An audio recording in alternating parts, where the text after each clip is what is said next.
प्राचीन भारत के एक छोटे राज्य में राजा वीरेंद्र सिंह का शासन था।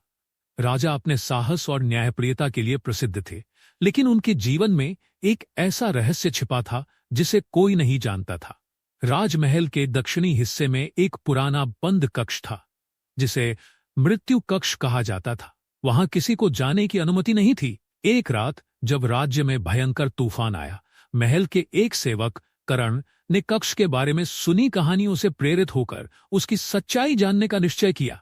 करण ने आधी रात को चुपचाप उस कक्ष के दरवाजे की ओर कदम बढ़ाए। जैसे ही उसने दरवाजे को छुआ, उसे ऐसा लगा मानो किसी ने उसे पीछे से पकड़ लिया हो। डर के मारे उसने दरवाजा खोल दिया। अंदर एक अंधकारमय माहौल था। कक्ष के अंदर उसे एक विशाल तांबे का संदूक दिखाई दिया। जैसे ही उसने उसे खोलने की कोशिश की, अचानक पीछे से एक भारी आवाज आई, तुमने ये क्यों किया? करण ने मुड़कर देखा तो सामने खुद राजा वीरेंद्र खड़े थे। उनके चेहरे पर गुस्सा और चिंता दोनों थे।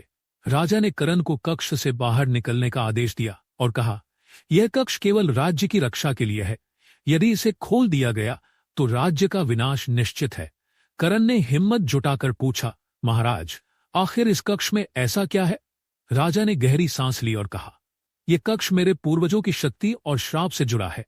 यहाँ एक ऐसा खजाना है जिसे छूते ही उसके रक्षक जाग जाते हैं। वे रक्षक इंसान नहीं बल्कि दुष्ट आत्माएं हैं। मेरे पूर्वजों ने उन्हें कैद किया था, लेकिन अगर इस कक्ष को खोला गया तो वे मुक्त हो जाएंगी और राज्य को तबाह कर देंगी।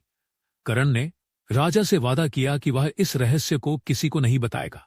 लेकिन अगले ही दिन राज्य में अजीब घटनाएं होने लगी। लोगों ने महल के आसपास रात में अजीब आवाजें सुनी। राजा ने महसूस किया कि कक्ष की ऊर्जा अस्थिर हो गई है। उन्होंने अपने मंत्रियों और पुजारियों को बुलाया और कक्ष को स्थिर करने का उपाय पूछा।